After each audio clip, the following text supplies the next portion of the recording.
আইপিএলে মুস্তাফিজের আরও এক অ্যাসাইনমেন্ট। চেন্নাইয়ের হয়ে শেষ বেলায় মুস্তাফিজ কেমন কোর দিবেন তার শেষ এক্সপ্রেশন। প্যাট কামিন্স বনাম মুস্তাফিজ কি কতটা সফল হবেন ব্যাটারদের ভিড়ে, নিজেদের দাপট কতটাই বা দেখাতে পারবেন। টানা 2 ম্যাচ ছাড়া চেন্নাই কি পাবে জয়ের দেখা, প্রশ্ন অনেক। এবার সেই প্রশ্নের উত্তর খুঁজতে আমাদের সাথে যুক্ত হয়েছেন ক্রীড়া বিশ্লেষক মেজর অবসরপ্রাপ্ত ইমরোজ আহমেদ ও ক্রীড়া সাংবাদিক মাহফুজ আলম। আপনাদের দুজনকেই স্বাগত। প্রথম যদি ইমরোজ আমাদের কাছে জানতে চাই যে আসলে আজকে তো মানে একটা বিগ ম্যাচ, বিশেষ করে মুস্তাফিজ আগের যে লেগটা ছিল সেই লেগটা মিস করেছেন হায়দ্রাবাদের সাথে, তিনি ভিসার কাজে ব্যস্ত ছিলেন ঢাকায়।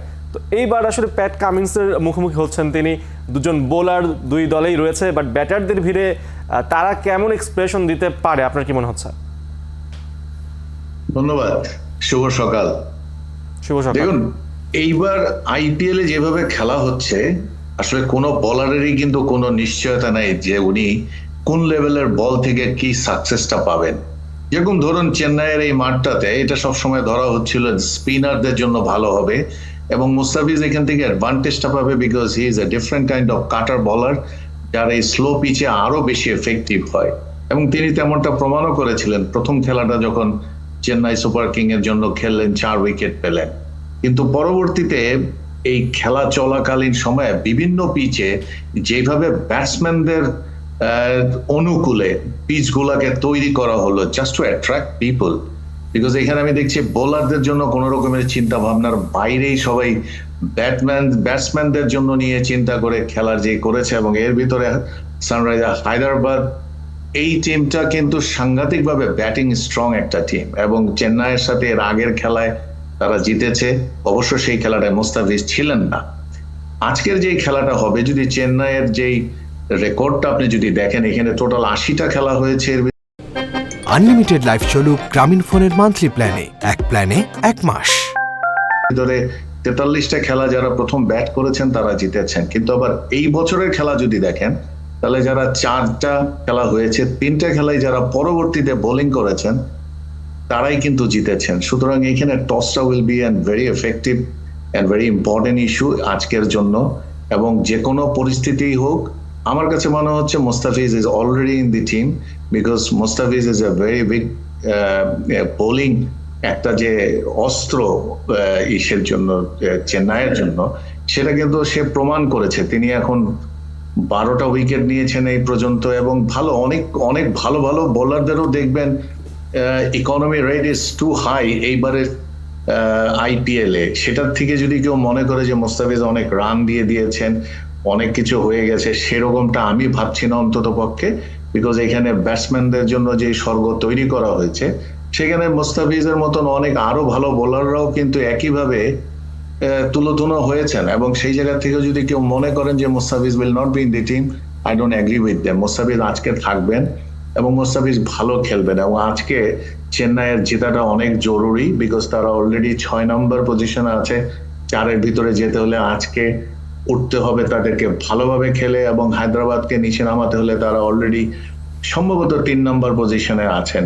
সুতরাং টোটাল ম্যাচটা will B a very compact এবং সাংঘাতিক একটা কম্পিটিটিভ ম্যাচ হবে এবং এই জায়গাটায় চেন্নাই যেরকম বোলিং দিয়ে তাদের বিধ্বস্ত করার চেষ্টা করবেন, একইভাবে আমি দেখছি যে হায়দ্রাবাদ তাদের কিন্তু batting line up is very strong এবং তারা প্রমাণ করেছেন তারা আসলে এই পুরা থিওরি টি20তে যেভাবে ওনারা খেলছেন এই খেলাটা আসলে আমাদেরকে পুরা ক্রিকেট নিয়ে নতুন করে চিন্তা করার অনেক সুযোগ করে দিয়েছেন তারা। কারণ আগে কোনো এক সময় 50 ওভারের খেলায় 250 run was a big target, এখন দেখছি 270, 80, 265, 45 অনেক রান হচ্ছে। এটার কারণটা শুধুই কি ব্যাটসম্যানরা ভেরি স্কিলফুল হয়েছেন?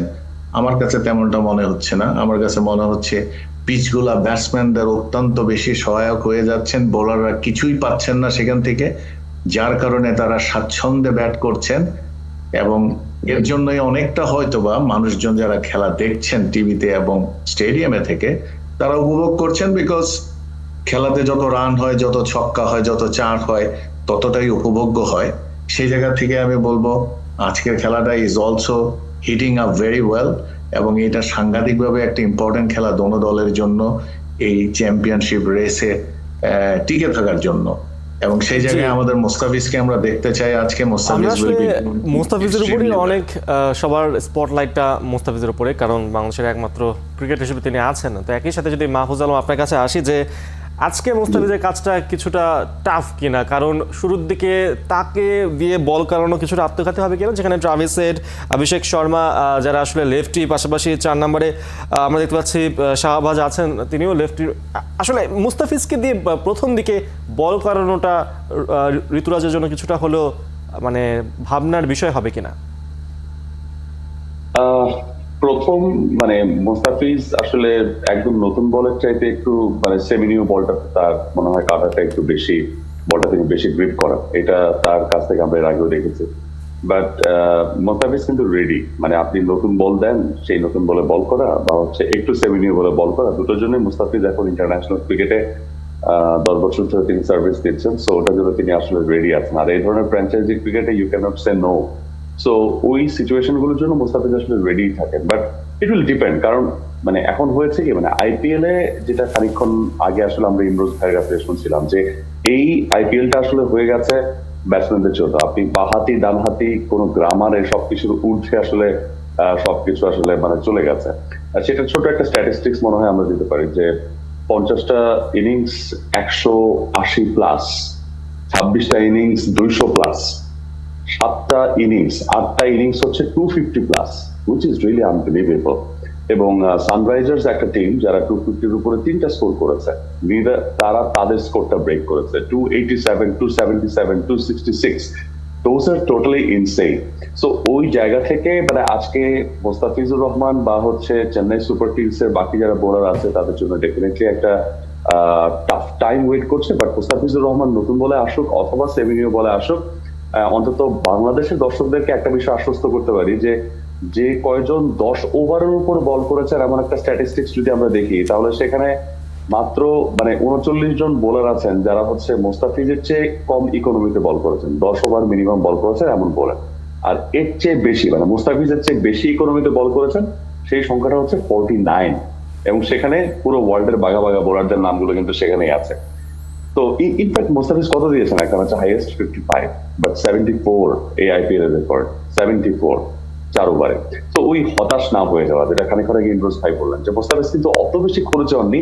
বাংলাদেশের মোস্তাফিজকে নিয়ে মোস্তাফিজ অনেক খরচে হয়ে গেছেন, এই বিষয়গুলো নিয়ে যতটা চর্চা হয়েছে তার চেয়ে আমার কাছে মনে হয় বেশি বাহবাটা মোস্তাফিজকে দেওয়া উচিত। মানে আপনি কিছু কিছু বোলার দেখবেন, আপনি আনরিক নরকিয়ার কথা ভাবেন, তিনি 6টা ইনিংস খেলেছেন, 6টা ইনিংসে 6টাই তার ইকোনমি হচ্ছে 10 প্লাসের উপরে।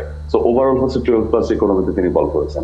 এক্সপ্রেস একজন পেসার, এমন অনেক পেসারই আছেন যারা আউট অফ 7 মানে 6টা ম্যাচে 10 প্লাস ইকোনমি। তো মোস্তাফিজুর রহমান সোফার 3টা ম্যাচে তিনি 10 প্লাস ইকোনমি গেছেন এবং তার টোটাল ইকোনমি এখন 10.04। সো ওই জায়গা থেকে মানে আমার কাছে মনে হয় যে মোস্তাফিজুর রহমানের উপর সবাই ট্রাস্ট রাখতে পারে। লাস্ট ম্যাচ যেটা ছিল ইট ওয়াজ মানে এটা মোস্তাফিজের জন্য একটা এক ধরনের একটা এক্সপেরিয়েন্স। হয়তো লাস্ট বল গেম হলে সেটা মোস্তাফিজের জন্য ভালো হতো, 3 বলে 17 দিবেন এটা হয়তো মোস্তাফিজ নিজেও ভাবেননি, নোবল টোবল হয়ে যাবে। বাট এগুলোই হচ্ছে না আপনার জন্য experience.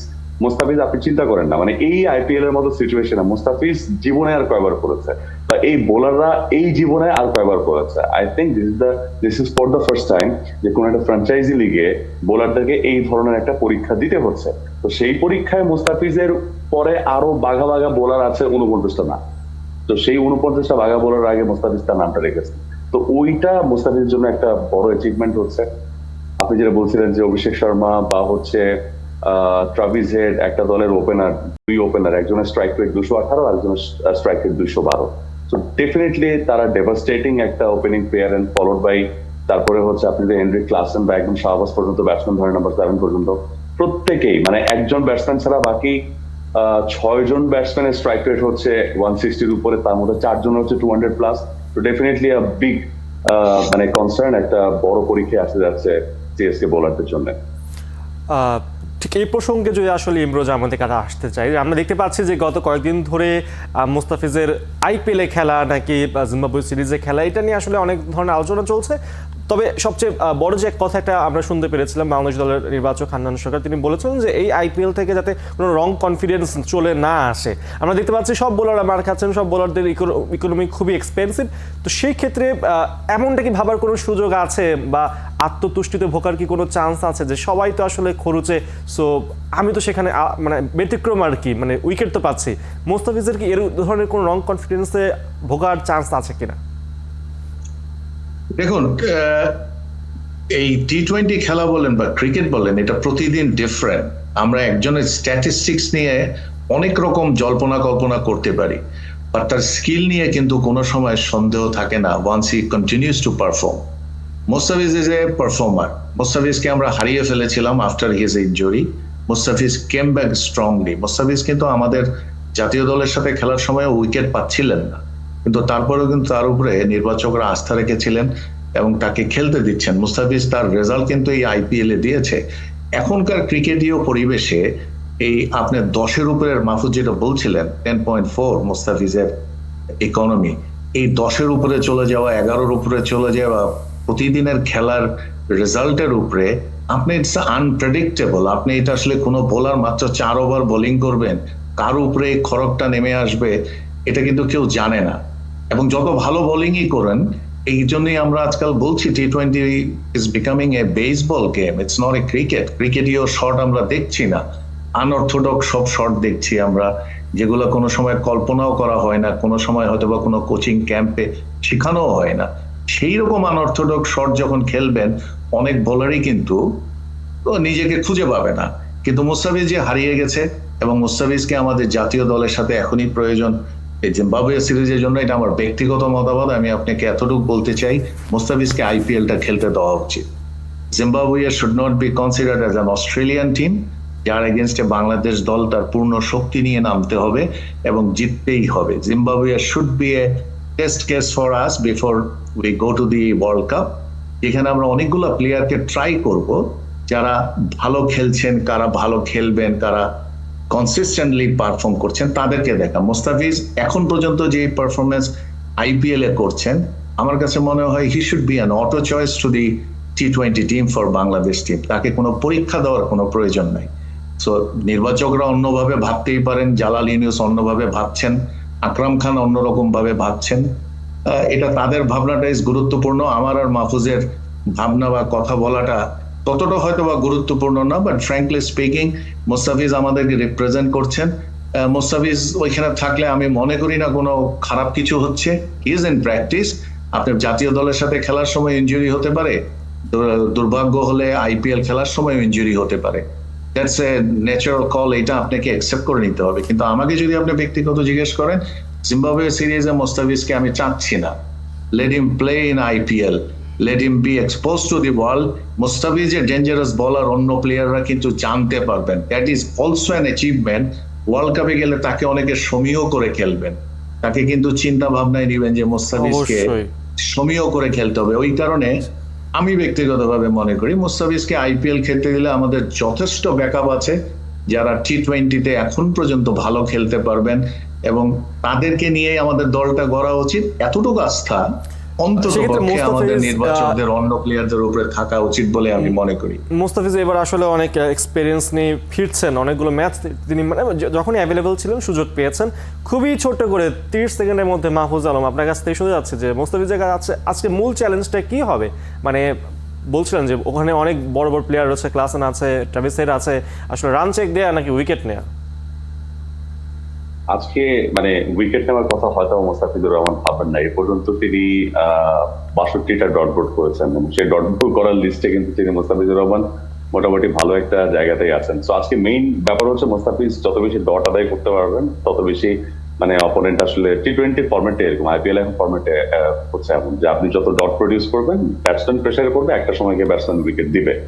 But Travis head, Abhishek Sharma যেভাবে আসলে খেলছেন 216 এবং 212 স্ট্রাইক পেটে, সো তাদেরকে কতটা রান চেক দেওয়া যাবে। আপনি যদি প্রথমে উইকেটে চিন্তা করেন, এটা আসলে হবে না। মানে উইকেট এই ধরনের ব্যাটসম্যান যারা আসলে প্রতিনিয়ত এখানে আইপিএল এ এত ভালো করছেন, তো উইকেটের চেয়ে আমার কাছে মনে হয় ডটের দিকে যদি কনসেন্ট্রেট করেন, একটা সময় গিয়ে তারা তাদের কুলেই হয়তো উইকেটে ছড়বেন। তো মুস্তাফিজুর রহমানের জন্য সবচেয়ে বেশি টাফ চ্যালেঞ্জ হবে to produce dot deliveries as much as possible.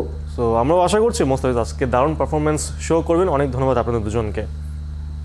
দর্শক, আমাদের সাথে ছিলেন মেজর অবসরপ্রাপ্ত ইমরোজ আহমেদ এবং আমাদের সাথে ছিলেন ক্রীড়া সাংবাদিক মাহফুজ আলম।